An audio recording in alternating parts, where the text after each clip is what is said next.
আমাদের গ্রামের পাশের যে জমিদার বাড়ি আছে সেই জমিদার বাড়িতে নাকি সন্ধ্যার পর পর একটা মেয়েকে দেখতে পাওয়া যায়। সেই মেয়েটা নাকি সাদা শাড়ি পরে হাঁটাহাঁটি করে জমিদার বাড়ির চতুর্পাশে।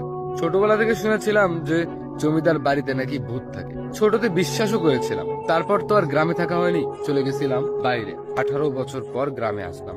তো এত বছর পর গ্রামে এসেও না মাঝে মাঝে বাচ্চাদের মুখে এইসব শুনতে পাওয়া যায় যে জমিদার বাড়িতে নাকি ভূত দেখতে পাওয়া যায়। তো বিকেল বেলা চা নাস্তা খেতে বসলাম। হ্যাঁ, তখন মা বলল, তোর বাবা ওই যে সকালে গেছে জমিদার বাড়ির পাশে যে নদীটা, ওখানে মাছ ধরতে, এখনো আসার খোঁজ খবর নাই।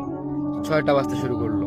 ওখানে নাকি আবার 7টার পরে ভূত দেখতে পাওয়া যায়। কোন নাকি মেয়ে বলে হাঁটাহাঁটি করে। মানুষ তো সন্ধ্যার পর আর ওখানে চাপেই না। তোর বাবার এখনো আসার খোঁজ খবর নাই। এরপর আমি বললাম যে আরে মা, টেনশন নিও না, ওসব ভূত টুত বলতে কোনো কিছু হয় না, ঠিক আছে, আমি দেখতেছি, আমি ওইদিকে যাবো একটু হাঁটার জন্য। তখন মা বললো, না খবরদার ওইদিকে যাবি না, আমি তোর চাচাকে খবর দিচ্ছি, উনি গিয়ে তোর বাবাকে ডেকে নিয়ে আসতেছে, তোর ওইদিকে যাওয়ার কোনো প্রয়োজন নেই। আমি বললাম, আরে অনেকদিন পর গ্রামে আসলাম, একটু ঘোরাঘুরি করি, ভালো লাগবে। ঘনিয়ে সন্ধ্যা নেমে এলো, হাতের মধ্যে লাইটটা নিলাম। লাইটটা নিয়ে মনের মধ্যে একটা কৌতূহল সৃষ্টি হলো যে আজকে আমি ভূত দেখবো। এটা কি আসলেই ভূত নাকি মানুষের কোনো চাল? আর মনের মধ্যে শুধু এরকম কৌতূহল হতে লাগলো, ঠিক আছে। তো তারপরে আমি লাইটটা নিয়ে মাকে না বলেই বেরিয়ে পড়লাম। আসলে বড় তো হইছি, এখন কি আগের মতো বাচ্চা আছি যে ভূত দেখে দৌড় মারবো? ভূতের সাথে কথা বলতে হবে যে ভূত তুমি কি চাও, তুমি এখানে ঘোরাঘুরি কেন করো? আসলে ভূত টুত বলতে কিছু হয় না, এগুলা ছোটতে যা মানুষ ভয় দেখাচ্ছিল সেটাই। কিন্তু আসলেই এখন ভূত টুতে এসবে বিশ্বাস হয় না, কোনোদিন কোনো কিছু দেখিও নাই। লাইট নিয়ে যাচ্ছিলাম, কিছু দূর যাওয়ার পরে রাস্তায় বাবার সাথে দেখা। বাবা বললো, কোথায় যাচ্ছিস?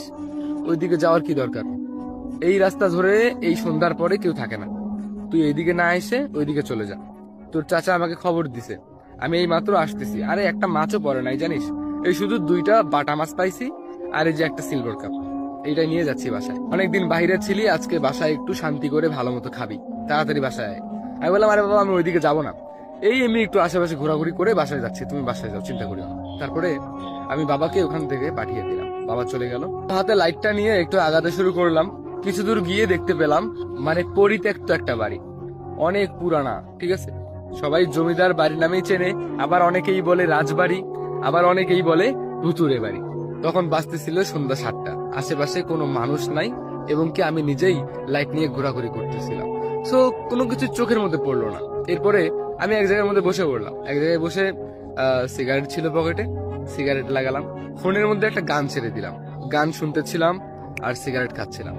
কিছু পুরনো স্মৃতি ভাবছিলাম যে কিনা ছোটবেলায় আমরা কি ভয় পেতাম এই জায়গাটায়। মানে দৌড়াদৌড়ি করতে আসতাম, কেউ একজন ভয় দেখাতো, আবার খুব দৌড় দিয়ে বাসায় চলে যেতাম।